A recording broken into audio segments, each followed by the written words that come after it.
There's a story in the Bible that is referred to often in some of the prophetic narratives,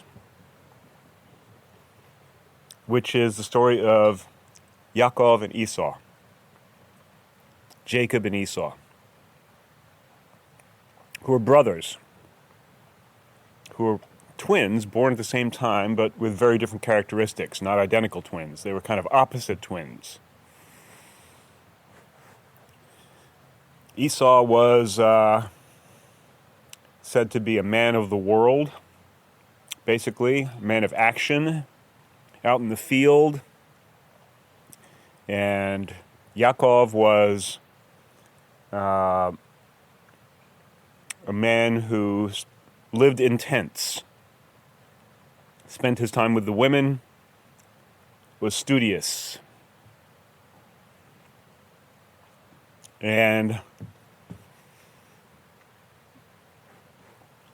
you could say that the world, in some real way, does break down into these two types of men. There are the jocks and the nerds.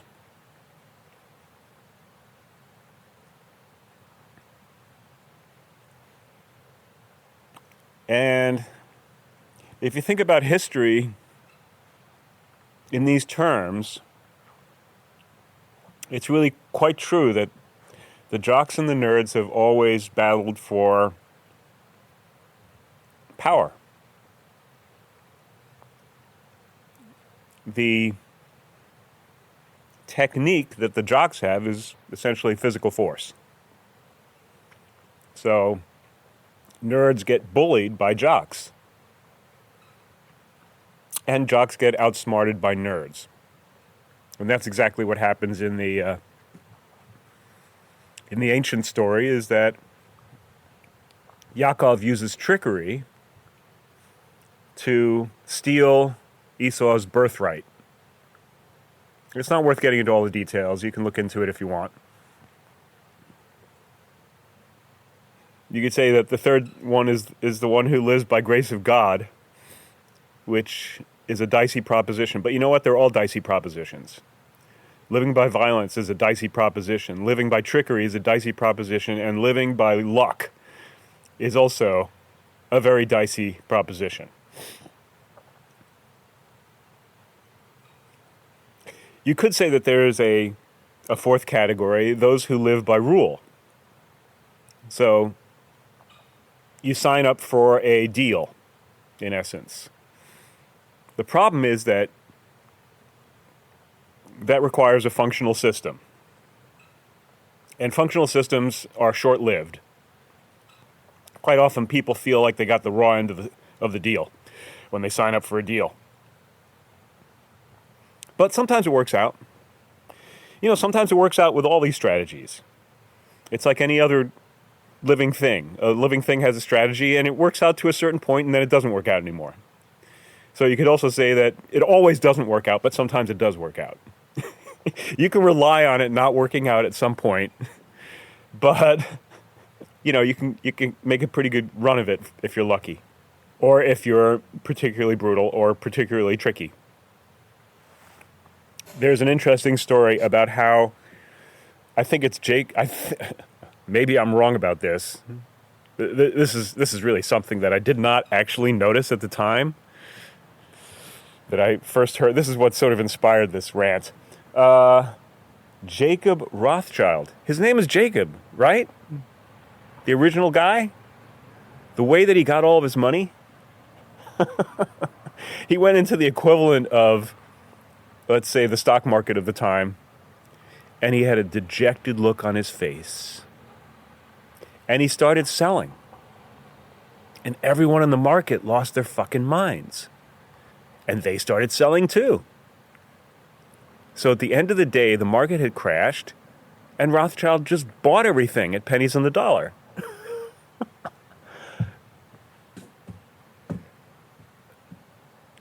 That's how the richest family in the world got their position in the world. They used trickery to basically, like, destroy everyone else around them by just appearing sad for a few hours. That was how he earned his billions, whatever it was at the time, which he then leveraged into trillion, who knows what. But let's look at the other side of the equation, right? The other side of the equation are the people who go out there and bomb and kill and, torture. It's all quite disgusting on both sides of the ledger. So let me just insert this really briefly here. I want to be clear that obviously these are not mutually exclusive strategies. The same person can be, of course, brutal and tricky. They may even be spiritual, they may even also drill down into tasks. These are different aspects of human nature, and they can mix and match depending on the individuals. Having said that, it's also worth reflecting on the fact that certain people and groups of people have more or less capacity to exercise physical force. And so there's an incentive for those who don't have that ability to become tricky. If you're at the mercy of those who use force, then obviously you have to find other ways, right? So there is a way in which there is a kind of uneven distribution of these strategies, I would say, in different population groups.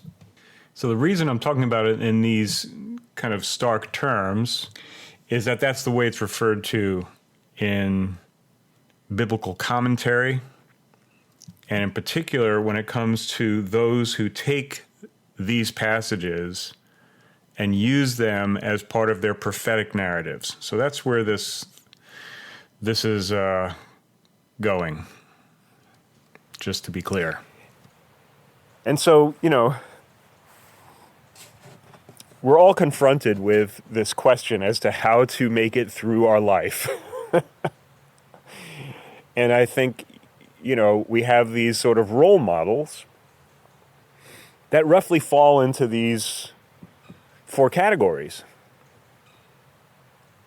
So you kind of have the military approach, and then you have, let's say, the intellectual approach, perhaps. That's not quite the right word.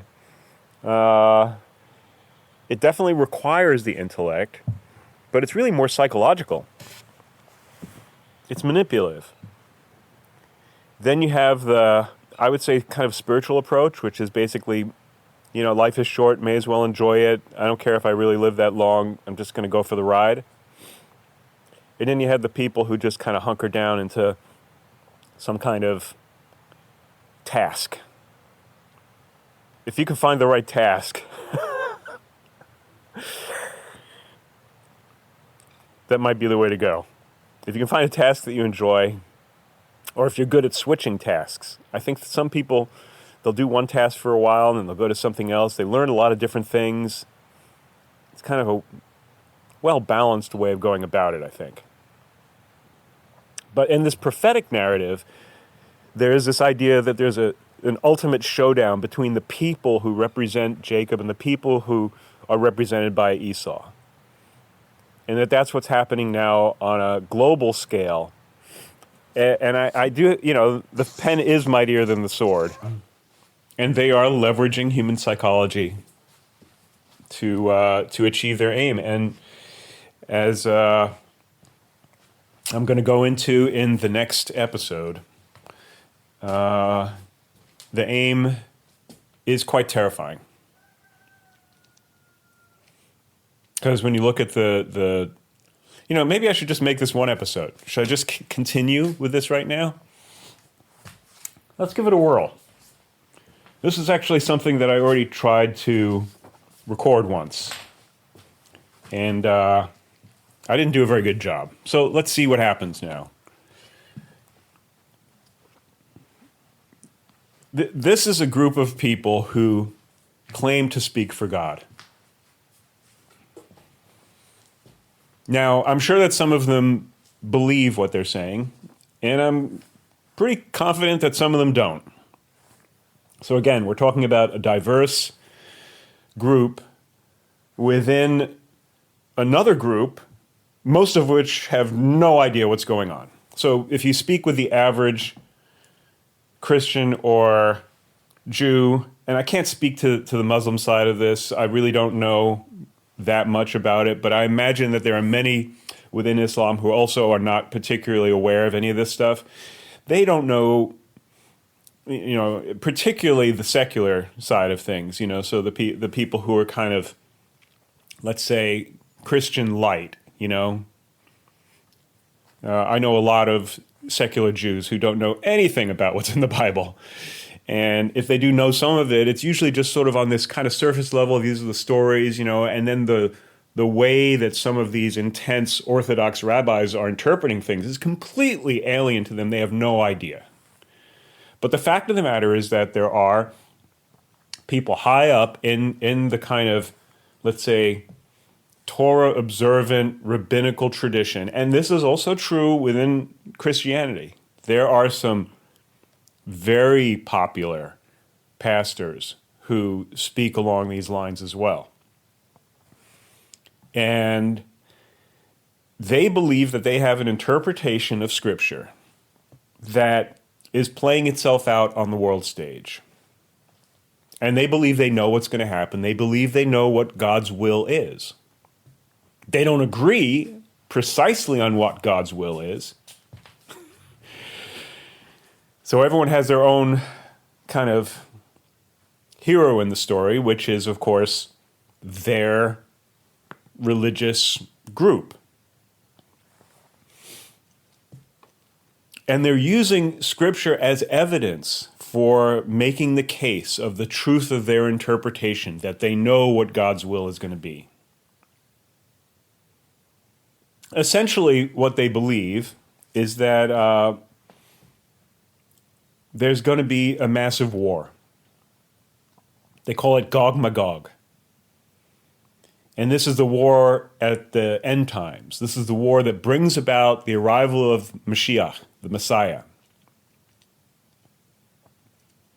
And 2/3 of the world population will be killed.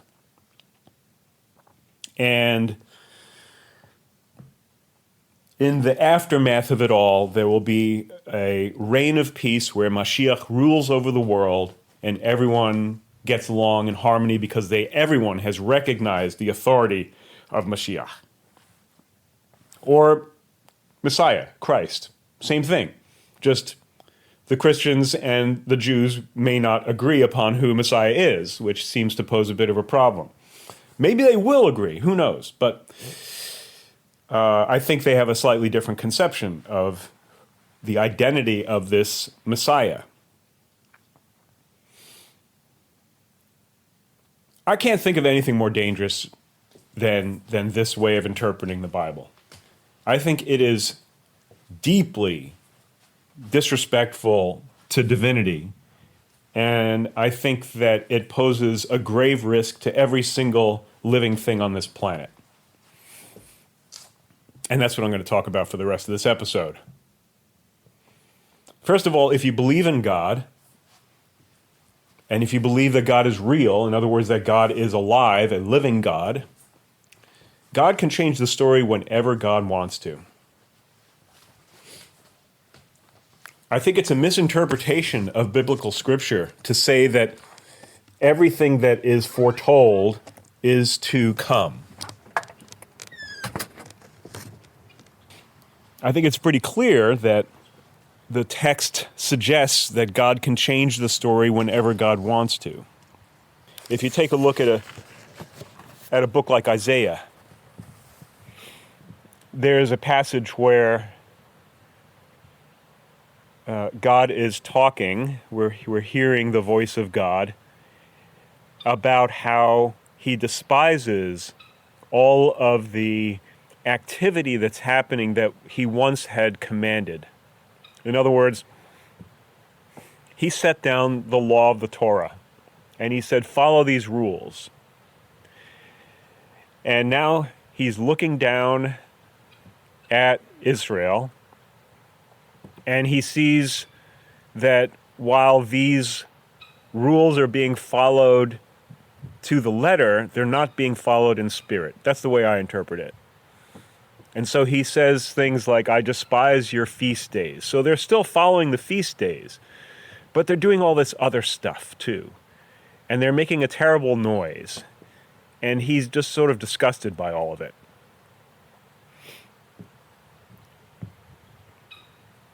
And so you could imagine that at that time, let's just, let's play the game. Let's follow this narrative and say, well, at that time, maybe the Jews would be like, hey, we're following your rules, right? And God is essentially saying, no, not really, you're not. You've completely lost the plot. Like, you're not really doing it in spirit. It's just a hollow ritual to you now, because you're doing all these other things. I think there's a passage that's, talking about the number of carriages. Like everyone's riding around in carriages, and they're all kind of like decked out in fancy clothes. They're getting lost in their own machinations, in their own inventions. And they will occasionally take time off of that to perform a ritual that they no longer really care about that much, which was originally intended to keep people in the right frame of mind for living life here on earth. So you could say that what that does is it brings the chapter of Deuteronomy into question. Because Deuteronomy and what's the other one? I can't remember right now. That's where all of the laws are laid out. And this is perhaps a justification for the interpretation of the New Covenant, that there really was a change at the time of Jesus. Now, there's all kinds of ways of interpreting, and in some ways, that's really my point here. There's all kinds of ways of interpreting this stuff, and so if you're going to just come down and say that you know what God intends by all of this, that is just the ultimate chutzpah. I think of that as being disrespectful to God. And I apologize for the congestion. I'm fighting a cold.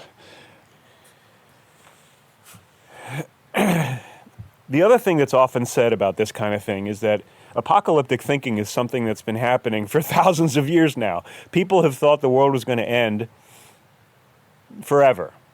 And obviously, we're still here.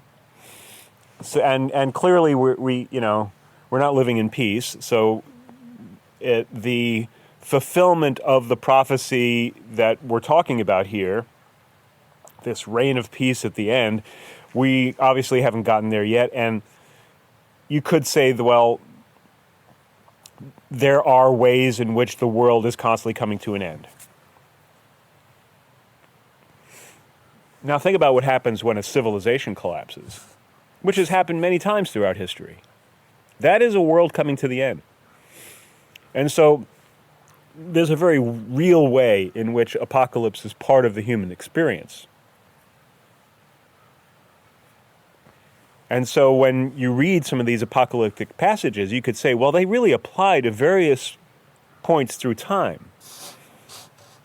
And now, you can make an argument that an ultimate apocalypse is sort of just a matter of time. It will eventually occur. Every species essentially comes to the end of its, let's say, run in a certain form. Something will change. Something dramatic may change on the surface of the earth, and our species may or may not survive. And if it does survive, it may be quite different than what we are now. So I think that this is probably one of the reasons why secular humanists, the kind of atheists, are so freaked out by religious folks. And it's a reasonable objection. It would be one thing if religious people were humble by nature and reluctant to make grand declarations about what's supposed to happen in the world. Maybe the atheist wouldn't be so freaked out. And you can see why people like Dawkins perhaps are so adamantly opposed to religious thinking, which I think is a pity, but it also is completely ineffective. Dawkins hasn't done anything to stop religious thinking. In some respects, he doesn't understand the basic dynamics of criticism. It's like it's just not the way to go about trying to change the way people think. Pointing out the threat of apocalyptic thinking and of these declarations that some particular rabbi or pastor has about what God's will is, it's not going to do much in the face of the legions of the faithful who now are fervently believing in these narratives and who are kind of cheering it on. You know, there's a lot of people who want to see this war to end all wars. They want, because I think most of them believe that this will beckon this millennia of peace, the coming of the Messiah, and peace on earth finally at last. But what I worry about is that they're going to get the war without the peace. Because these things seem to be happening by the trickery of mankind, by the machinations, by the hubris. But the thing that's a little bit disturbing, and one of the reasons why I say there are a lot of signs, you know, I'm not 100% confident that this end time narrative is not happening. I think it possibly is, which is absolutely terrifying. And some of the reasons why I think this, it has to do with what we see happening on the technology front. I mean, AI and robotics really do threaten to replace the functionality of most people. So, you know, particularly the people who survive on the basis of getting really good at a task. You know, even the people who use violence as a means of getting what they want, which is kind of the Roman, you know, this is what's associated with Esau, right? They'll get replaced by those robotic dogs with the machine guns mounted on their backs. And then, you know, once there aren't large numbers of people who have something that you could take from them, even the tricksters are going to run out of marks for their games.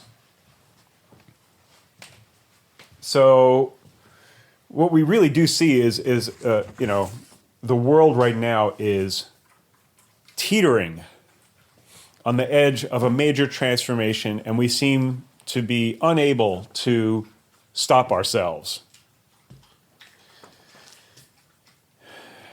And the fact that we are all now interconnected in a kind of global civilization also suggests that this might be an apocalypse on the level of which we have not yet seen on planet Earth. It's quite possible. What does not seem to be taken into account is what happens to human beings when their lives are destroyed. And it's just never taken into account. You know, they talk about, you know, war as if it can be won. And I don't see really much to support that way of thinking. Wars are always a lose-lose proposition. The only people who win are the arms manufacturers. And quite often they make money off of both sides. And what you get are large numbers of people who have nothing but revenge left in their hearts. Not all, but a lot of them. And so, for instance, I think that what we see happening here in the United States and what we're going to see more of in the very near future are unexplained disasters. And I'm going to say that these are being committed to some extent by people who are deeply moved by the tragedy that's happened around the world as a result of U.S.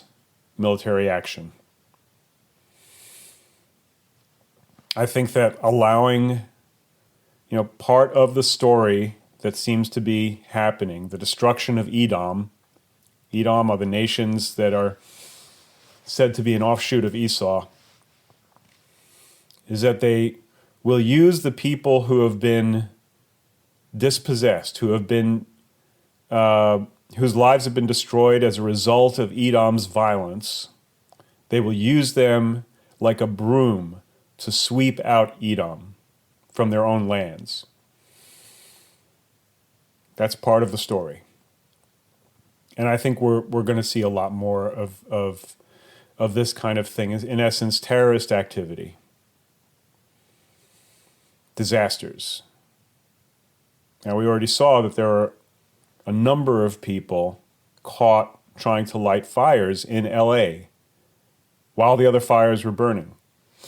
We were established as a high-trust society. We have all of these vulnerabilities. When you have a bunch of people running around who in their hearts are constantly thinking about the horrible things that this country has done to their nation or to people that they love somewhere else in the world, and it really is all around the world that the United States has done terrible things. Not because the American people wanted that. At certain points, we did have, let's say, a majority of people who were cheerleaders for some of these misadventures. It's a terrible term. But in general, the American people really just want to live their lives. And but we've been forced into being taking some of the responsibility because supposedly we're a democracy. I don't think we really are, but supposedly we are. And so supposedly we should have some control over the policies of our government. We don't. But we've been told, but the rest of the world has constantly been told that this is the shining example of democracy. And so very reasonably, they see all of us as guilty. And in some respects, we are.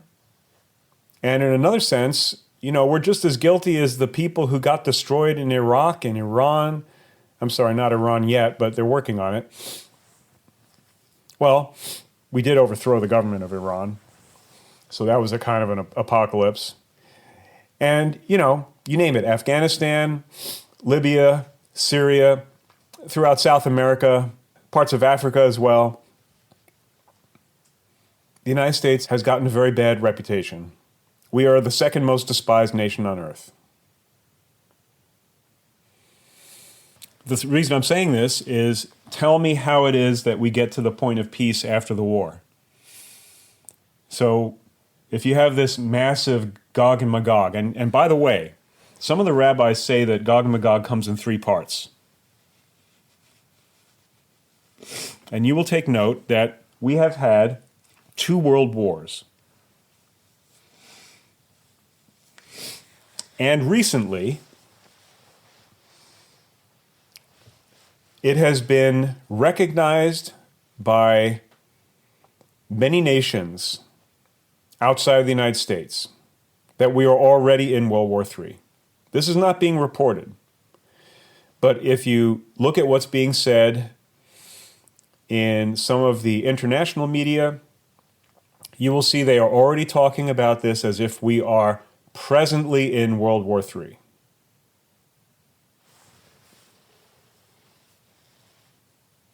So, if this massive war does materialize, and you have the number of people who are essentially destroyed by this, I don't see how the potential for a reign of peace comes about. I don't think that war produces peace. War produces exhaustion. But the people who go through it, they don't forget. And that's one of the biggest problems that we have right now. I think that the globalists, they kind of wanted to erase all of these ancient hostilities between different ethnostates, because they recognize that we can't stop recapitulating the tragic events of the past because of this desire for revenge. I think one of the reasons why the Ukrainians were so hot to go to war with Russia, they were, by the way. Some people think it was, Russian aggression that started this. Yeah, the Russians started the first round of hostilities between Russia and Ukraine, but Ukraine started the first bombing campaign inside of Ukraine against the Russian speakers. That went on for 8 years before Russia invaded.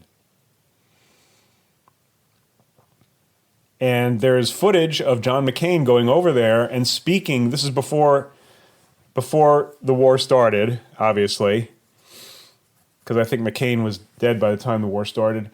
He's talking with, military leaders within Ukraine about their bravery and their grit and determination, essentially against the Russians, So they were getting ready for this war long before it broke out. And they were motivated because of the things that had happened in the past. They're aware of their history. A lot of us are just not aware of history at all. But those who really are aware of history, this is one of the worst things about studying history, is whatever team you identify with the most, you become aggrieved as a result of what was done to them. And if it's within a generation or so, these are the people who you knew, you're going to let go of that?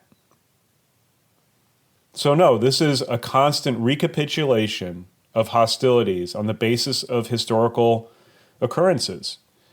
And it's an absolute tragedy, but it's very understandable. You can sympathize with all of them because all of them have legitimate grievances, because terrible things have happened over and over again, which again gets back to that prophetic narrative. That does explain to some extent why there is this vision of getting rid of the violent people, of being done with Esau and Edom, because it's such a disaster. And somehow getting to this reign of peace. It's kind of you could say in some respects that the globalists are aligned with this prophetic vision. The globalists want to convert us all into historyless individuals who just have some kind of mild set of preferences and fulfill certain tasks. And no real sense of historical identity, let's say. The identity has to do with your sexual preferences, your hair color, the clothes you wear, the music you listen to, that kind of stuff, all the superficial things. And it's a real pity because there's something quite beautiful about traditional culture. And I think there's something quite ugly about this brave new world of people who have no sense of history. But is it worth the beauty of these ancient cultures if they just can't stop hating the people who have wronged them in the past and these wars just keep springing up? I don't know. I think that there is increasingly a group of people who are somewhere in the middle who think of humanity as being us. So we think of ourselves, we have enough familiarity with different cultures and perhaps not enough familiarity with the culture from which we came, where we have this kind of sense of humanity writ large. And I think, I do think of that as being the best vision for a future world. But it is difficult to extract the good and the bad from things sometimes. It's kind of a package deal. And sometimes you'll see these kind of representations of cultural traditions that are kind of just like hollow ritual. They're not the real thing anymore. It's just sort of like a Potemkin village. A curiosity for the tourists to sell some trinkets. That's very sad. So it's very difficult to recover tradition once it's gone. And, people often get to the point of disillusionment with the present way of life that they start searching for their roots and their traditions, and they're trying to find a way back. And I think it's very difficult to really find your way back, but they turn it into something. And so you get something like a neo version, that is really not in any way the same as what the tradition was, but it kind of has a desire to re-embrace that. So there's sort of this pagan movement where people are trying to get back to their pagan roots. And it's basically like a bunch of people collecting broadswords and axes and going and doing these gatherings around a bonfire with, like, I don't know, some naturally woven fabric, drinking some grog, and then they go back to the 9 to 5 when the weekend is over. Maybe they'll find their way back if we do have a cataclysmic war. Those who do survive will have to do so on the basis of whatever they can scrounge in their local area. Anyway, I'm wandering a bit here. The thing that is most disturbing about this globalist vision and the kind of new world that we've been sold over the last few decades, this multicultural vision of the future, is that it was basically as fraudulent as these Potemkin village traditional tourism sites. It was just a public relations gimmick because the policy was rapacious. And it was largely Western corporations that went around essentially extracting wealth from all of these beautiful, diverse nations. So the vision of the idea of humanity as being us was abused by the people who were promoting it. And now we're all, at risk from the peoples who are wandering the earth, who have been displaced by many of these policies, both economic and military, and who would love to see our country burn. So anyway, all of this is a big mess, and I don't know why exactly I think it's important to think about it, but it just strikes me as being, because a lot of it seems to be happening on the basis of psychological manipulation. Part of that relies on people not being aware of it, so it seems like it's worth at least bringing it to people's attention. But there is a part of me that wonders, maybe this is God's will. Like, I don't know. It could be. There are, as I mentioned before, some good reasons to think it might be. We are obviously at this precipice. We've kind of hit the end of the road we were on. And there's some new way forward. We don't know what it is. Those kinds of transitions are always traumatic. And this could be a very, very big one. There are other dimensions to this as well. If you take a look at what's happening, not just on planet Earth, but in our local area here in the solar system, there's some really remarkable things happening in the solar system right now. I'm not going to go down that one, but look it up. Okay, so to wrap this up, I'm just going to say that I think we were given a rule that actually makes sense as to how to proceed in this world that we have assiduously avoided. There's a story about a rabbi named Hillel.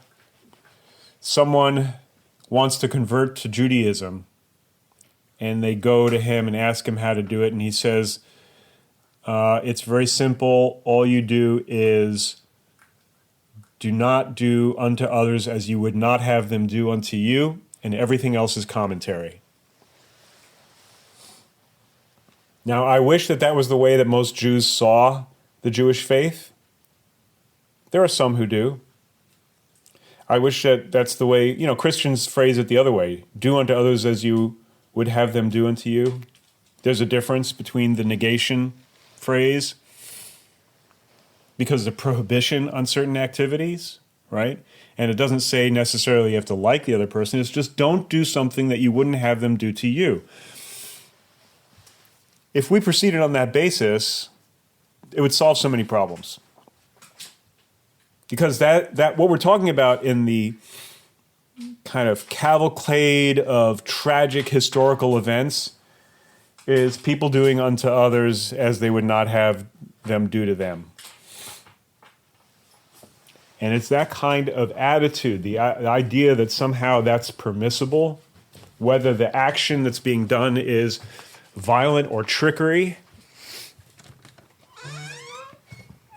That is what has led us to this impossible situation that we're now in, is not observing the golden rule. This is called the golden rule. You could say this is the rule that one would have to follow in order for there to be a golden age. And those of you who are familiar with the ages, we are now in the Kali Yuga, which is definitely not the golden age. It's the age of deceit and violence and confusion and godlessness. Now, is it time that changes things from one age to another? Perhaps. Or is it the attitude of human beings? Those who have enough consciousness, who are able to make the determination to live by the golden rule. It's not easy to live by the golden rule, but it's so much easier to live by the golden rule than to live in any other way, because of the consequences that happen when you don't treat people fairly. Now, there are some details to the golden rule that are a little confusing. So, for instance, no one wants to get hurt, right? So, if you're going to not hurt others because you wouldn't want to be hurt yourself, well, that becomes extremely difficult because in life, you enter relationships with people, and sometimes those relationships work and sometimes they don't. And when they don't work, typically people get hurt.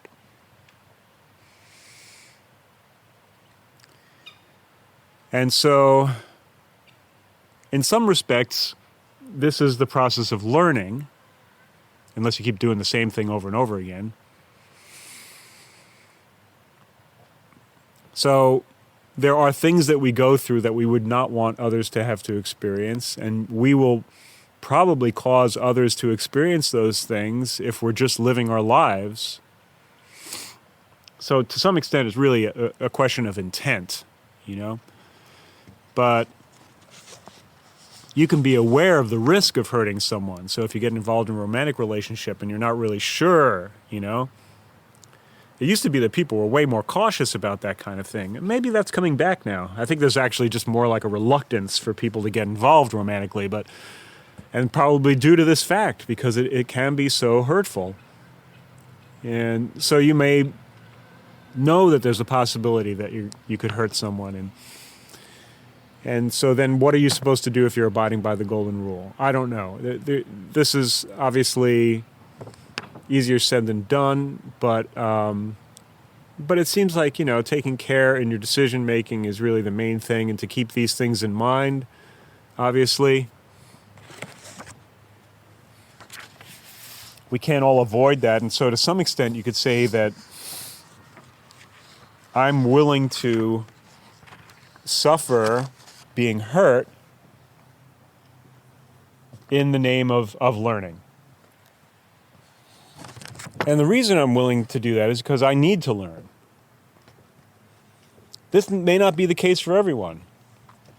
You know, if you find yourself in a life where everything makes sense, where things are going well, where your community is functional and you have healthy things to do, then why do you need to learn? What needs to change? Right? The golden rule functions far more smoothly when you live in a community that makes sense. But if you live in an environment where nothing makes sense, where things are chaotic, where there's all kinds of trouble and ailments and what have you, you need to learn in order to try to figure out a different way of doing things. So if you're in that situation, then you, in some sense, would want others to hurt you so that you could learn what you need to know, right? So that would not be a breaking of the golden rule in that circumstance. And the last thing I want to talk about here, just very briefly, is talking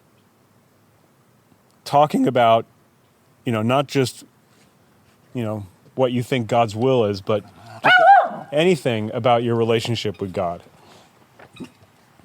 There's something really weird about people who talk about their relationship with God. And there is this idea in Judaism that everyone's relationship with God is personal. And I think that that's correct. We each have our own very personal relationship with God. Don't assume that anyone else has a relationship with God that's like the one you have, or that whatever it is that you think God is what others see God as. When you're talking about an idea of God, there are so many different. Obviously, the reason why there's a pantheon of gods is that there are all of these different conceptions of what divine beings are. And then if you have a monotheistic conception of God, which is essentially the God of gods, well, that is beyond our conception, right? This would be the God of the universe, and the universe is something we have very little understanding of. And so how can we know what God is? We have some inkling, and we each occupy our own very specific, limited point of space-time. Point. It's bigger than a point. It's a line. We've occupied a certain amount of space here on planet Earth. Maybe we've traveled a little bit here and there. And then time, we have a little slice of it that we live in. But the majority of reality is something that we're just never exposed to.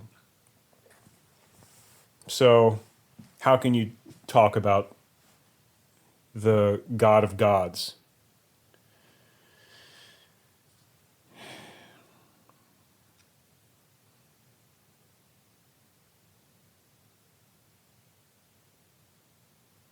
It's interesting that I'm not going to do that one. Not going to go down that one. It's probably worth mentioning that while I don't talk about my relationship with God, I do talk about my conception of God. So maybe that's a slippery slope. And I have a paper about that. It's a biological argument for the existence of God. And it's on my Substack. If you look for, I think it's called Relatively Logical Argument for God. And it's in the tab on the right-hand side with the, let's say, highlights. It's a long paper. I should really rewrite it. It's a bit rambling. But I think the argument is valid. I think it's interesting. It's basically an observation on how consciousness structures itself here on Earth and extrapolating that to the universe. So with that, I will allow this episode to peter out, and I appreciate those of you who have made it through what is roughly an hour-long episode that I thought would be about 10 minutes long. Okay, hope you enjoyed it. If you did, please support however you can, and spread the word, and pray for peace.